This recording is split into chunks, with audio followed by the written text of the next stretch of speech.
नमस्कार, ये आकाशवाणी शिमला है। अब आप राकेश शर्मा से प्रादेशिक समाचार सुनिए। पहले आज के मुख्य समाचार। मुख्यमंत्री सुखविंदर सिंह सुक्खू ने कहा, प्रदेश में सड़कों का निर्माण पहली बार किया जाएगा एफडीआर तकनीक से। सूचना व प्रसारण और युवा सेवाएं एवं खेल मंत्री अनुराग सिंह ठाकुर ने आज हमीरपुर जिला के नादौन और सुजानपुर की झनियारा पंचायत के दुगनेड़ा मैदान में नेहरू युवा केंद्र द्वारा मेरी माटी मेरा देश अभियान के तहत आयोजित खंड स्तरीय अमृत कलश यात्राओं में मुख्य अतिथि के रूप में भाग लिया। विपक्ष के नेता जयराम ठाकुर ने केंद्रीय मंत्री पीयूष गोयल से की भेंट। इंडस्ट्रियल डेवलपमेंट स्कीम के तहत राशि जारी करने पर जताया आभार। और शारदीय नवरात्र आज से शुरू, प्रदेश के विभिन्न शक्तिपीठों सहित सभी मंदिरों में श्रद्धालुओं का लगा तांता। अब समाचार विस्तार से। प्रदेश में सड़कों का निर्माण पहली बार एफडीआर यानी फुल डेप्थ रिप्लेशन तकनीक से किया जाएगा। ये जानकारी मुख्यमंत्री सुखविंदर सिंह सुक्खू ने कल शाम प्रधानमंत्री ग्राम सड़क योजना पर आयोजित एक समीक्षा बैठक के दौरान दी। उन्होंने लोक निर्माण विभाग को इस योजना के तहत बनने वाली सड़कों में एफडीआर तकनीक का उपयोग करने के निर्देश देते हुए कहा कि शुरुआती चरण में विभिन्न जिलों में 666 किलोमीटर सड़कों का निर्माण इस तकनीक से किया जाएगा। मुख्यमंत्री ने कहा कि उत्तर प्रदेश, बिहार और असम के बाद हिमाचल एफडीआर तकनीक से सड़क निर्माण करने वाला देश का चौथा राज्य बनने जा रहा है। उन्होंने कहा कि इस तकनीक से कम लागत में बनने वाली सड़कें ज़्यादा टिकाऊ होने के साथ ही वाहनों के लिए भी बेहतर होती हैं। बैठक में लोक निर्माण मंत्री विक्रमादित्य सिंह सहित संबंधित अधिकारी भी उपस्थित रहे। मुख्यमंत्री सुखविंदर सिंह सुक्खू ने सभी उपायुक्तों को मुख्यमंत्री सुखाश्रय योजना के प्रभावी कार्यान्वयन के लिए 7 नवंबर तक अनाथ बच्चों को प्रमाण पत्र जारी करने के निर्देश दिए हैं। उन्होंने कहा कि इस महत्वाकांक्षी योजना के तहत प्रदेश के अनाथ बच्चों को अब तक 4 करोड़ 68 लाख रुपए की राशि प्रदान की जा चुकी है। मुख्यमंत्री ने कहा कि सरकार द्वारा अनाथ बच्चों को चिल्ड्रन ऑफ द स्टेट के रूप में नामित करते हुए उनके लिए कानून बनाया गया है, जिससे सरकार की उनके अभिभावक के रूप में जिम्मेदारी निर्धारित की गई है। मुख्यमंत्री ने कहा कि सरकार सुखाश्रय योजना के माध्यम से वंचित बच्चों को आत्मनिर्भर बनाने के लिए प्रतिबद्ध है। सूचना व प्रसारण और युवा सेवाएं एवं खेल मंत्री अनुराग सिंह ठाकुर ने आज हमीरपुर जिला के नादौन और सुजानपुर की झनियारा पंचायत के दुगनेड़ा मैदान में नेहरू युवा केंद्र द्वारा मेरी माटी मेरा देश अभियान के तहत आयोजित खंड स्तरीय अमृत कलश यात्राओं में मुख्य अतिथि के रूप में भाग लिया। इस अवसर पर लोगों को संबोधित करते हुए अनुराग सिंह ठाकुर ने बताया कि आज़ादी के 75 वर्ष पूरा होने के उपलक्ष्य पर आज़ादी का अमृत महोत्सव के तहत देश भर में अभी तक लाखों कार्यक्रम आयोजित किए जा चुके हैं। इन्हीं कार्यक्रमों की अंतिम कड़ी में देश भर में मेरी माटी मेरा देश, माटी का नमन और वीरों का वंदन अभियान आरंभ किया गया है और इसमें हर घर व हर गाँव की भागीदारी सुनिश्चित की जा रही है। उन्होंने बताया कि अभियान में युवा मामले व खेल मंत्रालय बड़ी भूमिका अदा कर रहा है। अनुराग ठाकुर ने बताया कि मेरी माटी मेरा देश अभियान के तहत हर पंचायत में स्वतंत्रता सेनानियों, शहीदों और वीर सैनिकों को समर्पित अमृत वाटिकाएं स्थापित की गई हैं। इस अभियान के तहत अब हर घर और हर गांव से मिट्टी एकत्रित कर उनके कलश दिल्ली पहुंचाए जा रहे हैं।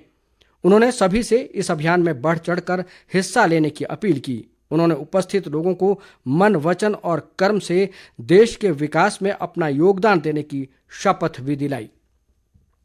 स्वास्थ्य और सामाजिक न्याय व अधिकारिता मंत्री धनीराम शांडिल ने कहा है कि समग्र विकास के लिए गुणवत्ता युक्त शिक्षा आवश्यक है।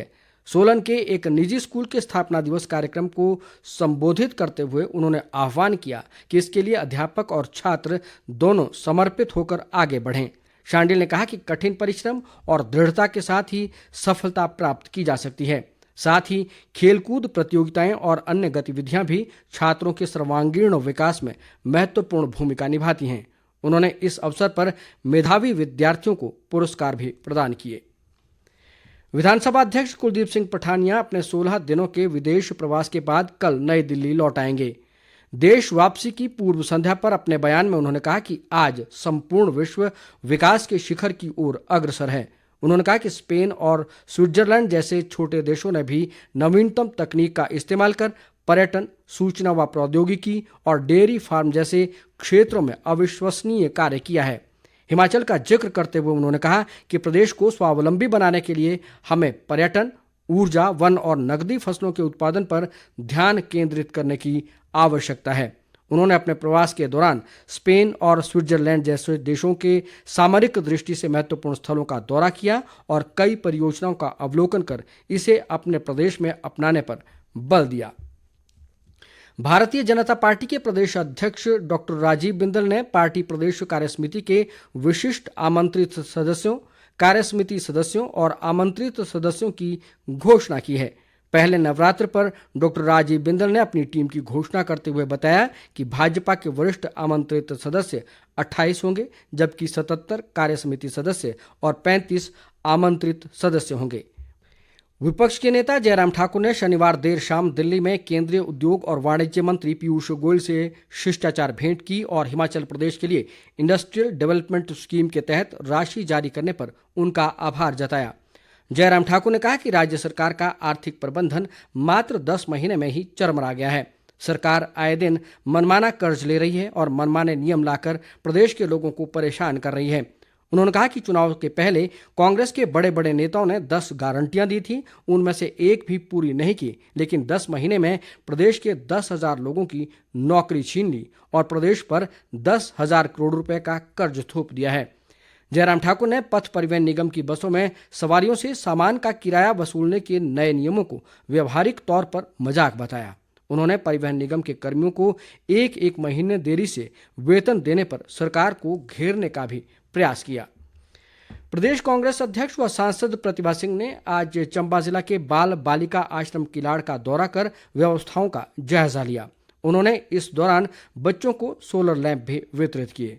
पूर्व वन मंत्री ठाकुर सिंह भरमौरी भी इस अवसर पर मौजूद रहे। बाद में प्रतिभा सिंह ने विकासात्मक कार्यों को लेकर विभागीय अधिकारियों के साथ समीक्षा बैठक की। उन्होंने कहा कि पांगी घाटी में मूलभूत सुविधाएं सुदृढ़ करने के लिए आवश्यक कदम उठाए जाएंगे।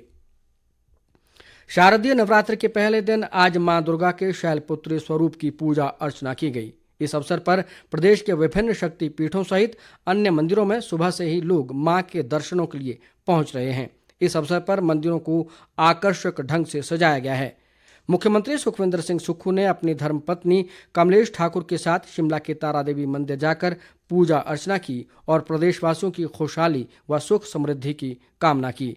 मुख्यमंत्री ने श्रद्धालुओं की सुविधा के लिए मंदिर परिसर में सुधार के निर्देश दिए और तारा देवी सड़क मार्ग को चौड़ा करने व सुधार के लिए 50 लाख रुपए प्रदान करने की भी घोषणा की।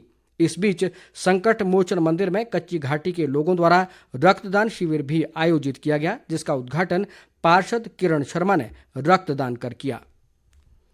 आगामी लोकसभा चुनाव के मद्देनजर प्रदेश भाजपा ने आज वोटर पुनरीक्षण अभियान की शुरुआत की। अभियान के प्रदेश संयोजक व राज्यसभा सांसद और प्रदेश महामंत्री डॉक्टर सिकंदर कुमार ने शिमला के कामना नगर और घुड़शाली बूथ से अभियान का शुभारंभ किया।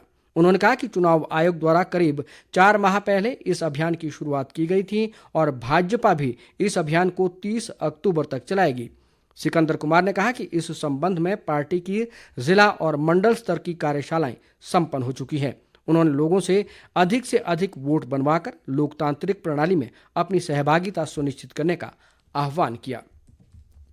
कांगड़ा जिला के पालमपुर में कृषि विश्वविद्यालय और आत्मा के संयुक्त तत्वावधान में आज कृषक महिला दिवस आयोजित किया गया, जिसमें मुख्य संसदीय सचिव आशीष बुटेल ने मुख्य अतिथि के रूप में शिरकत की। इस अवसर पर उन्होंने कृषि में महिलाओं की भूमिका पर प्रदेश सरकार द्वारा किए जा रहे कार्यों की जानकारी दी। स्वास्थ्य में पोषक अनाज का महत्व और प्राकृतिक खेती पर भी विशेषज्ञों ने जानकारी दी। कार्यक्रम में 150 कृषक महिलाओं ने हिस्सा लिया। प्रदेश के अधिकांश भागों में आज बादल छाए हुए हैं, वहीं राज्य के कुछ स्थानों में बारिश होने का समाचार है। धौलाधार और पांगी सहित प्रदेश के ऊंचाई वाले इलाकों में बीती रात ताज़ा बर्फबारी भी हुई है। रोहतांग और बारालाचा दर्रे व पटसेऊ में 6 इंच से अधिक बर्फबारी से मनाली लेह राजमार्ग पर दारचा से आगे वाहनों की आवाजाही बंद हो गई है।